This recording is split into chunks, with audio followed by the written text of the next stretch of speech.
नमस्कार बंधुरा अनुश्री रान्नाघरे आपनादेर सबाइके स्वागत।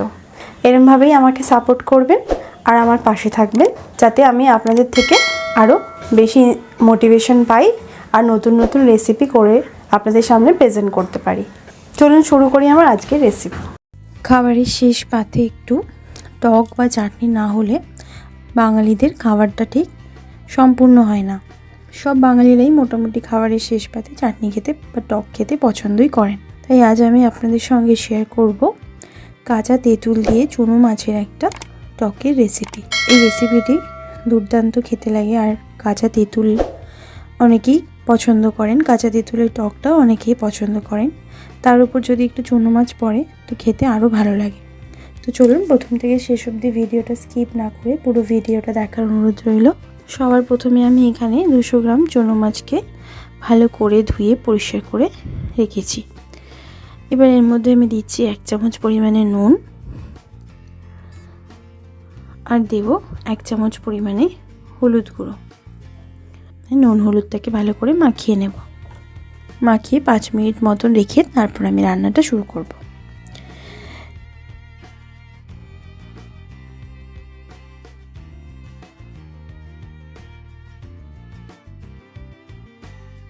গ্যাস অন করে কড়াটাকে গরম করে নিয়ে দিয়ে দিয়েছি পরিমাণ মতো সরষের তেল।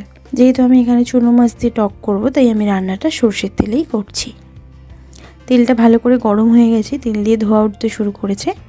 এরপর আমি দিলাম সামান্য একটুখানি নুন।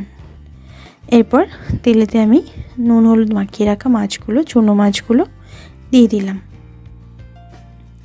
চুনো মাছগুলো গ্যাসের ফ্লেমটা মিডিয়ামে রেখে আমি ভেজে নেব হালকা লাল লাল করে।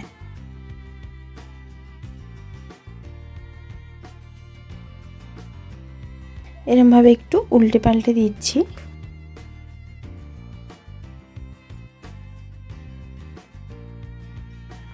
আর আমার চ্যানেলটি যারা এখনো পর্যন্ত সাবস্ক্রাইব করেননি তারা প্লিজ আমার চ্যানেলটিকে সাবস্ক্রাইব করে নেবেন আমার প্রতিদিনের ভিডিওর আপডেট পাওয়ার জন্য। বেশ হালকা লাল লাল করে ভাজা হয়ে গেছে। এরপর আমি মাছগুলোকে তেল থেকে তুলে নিচ্ছি।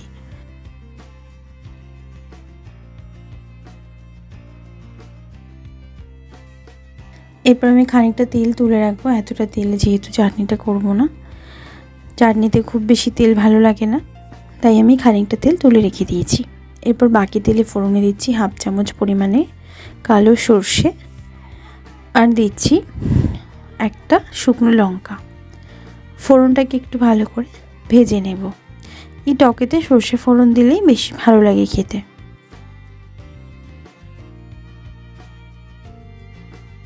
ফোড়নটা ভালোভাবে ভাজা হয়ে যাওয়ার পর আমি 100 গ্রাম তেঁতুলকে এরমভাবে একটু চেঁচে নিয়ে আর এরমভাবে কেটে নিয়েছি।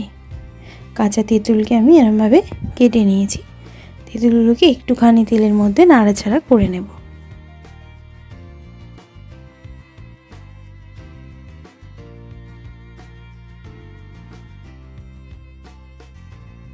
ভালো করে তেঁতুলগুলো একটু নাড়াচাড়া করে নেবার পর দিচ্ছি 1/4 চামচ হলুদ গুঁড়ো আর দিচ্ছি 1/4 চামচ নুন। নুন হলুদ দিয়ে একটুখানি ভেজে নেব। জাস্ট 1 মিনিট মতন একটুখানি নাড়াচাড়া করে নিলাম। তারপরে দিয়ে দিচ্ছি আমি এখানে জল। আমি এখানে 1.5 কাপ পরিমাণে জল দিলাম।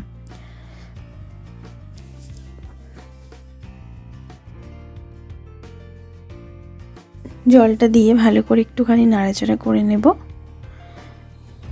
এরপর গ্রেভিটা ফুটে ওঠার অপেক্ষা করব। গ্রেভিটা ফুটে উঠেছে। এরপর ঢাকা দিয়ে 5 মিনিটের জন্য গ্যাসের ফ্লেম লো করে তেঁতুলগুলোকে একটু সেদ্ধ হতে দেব। ফিরে এলাম 5 মিনিট পর, ঢাকাটা সরিয়ে নিয়েছি।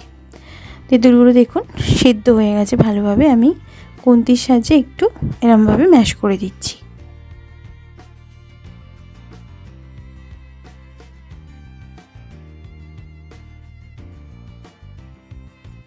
এরপর আমি দিয়ে দিচ্ছি ভেজে রাখা চুনো মাছ।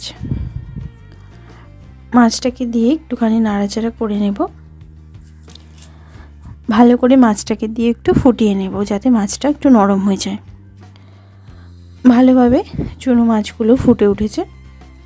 এরপর আমি এখানে দিচ্ছি 100 গ্রাম পরিমাণে চিনি। মিষ্টিটা আপনারা অবশ্যই নিজেদের স্বাদ অনুযায়ী এখানে দেবেন। যে যেমন টক বা মিষ্টি খেতে চান সেরকমই এই টকেতে ব্যবহার করবেন চিনিটা। চিনিটা দিয়ে ভালো করে নাড়াচাড়া করে নেব যাতে চিনিটা ভালোভাবে গলে যায়। আমি এই চুনো মাছের টকটা হালকা টক মিষ্টি করেছি, আপনারা আপনাদের পছন্দ মতন এখানে চিনিটা দেবেন। ভালো করে একটু ফুটিয়ে নিলাম।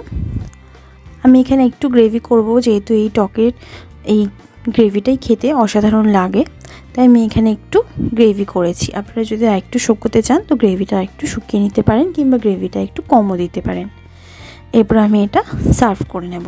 চুনো মাছের টক পুরোপুরি রেডি। এটা খাবারের শেষ পাতে অসাধারণ খেতে লাগবে। অবশ্যই আপনারা এই রেসিপিটি বাড়িতে ট্রাই করে দেখবেন। কাঁচা তেঁতুল দিয়ে চুনো মাছের টক দুর্দান্ত খেতে লাগে।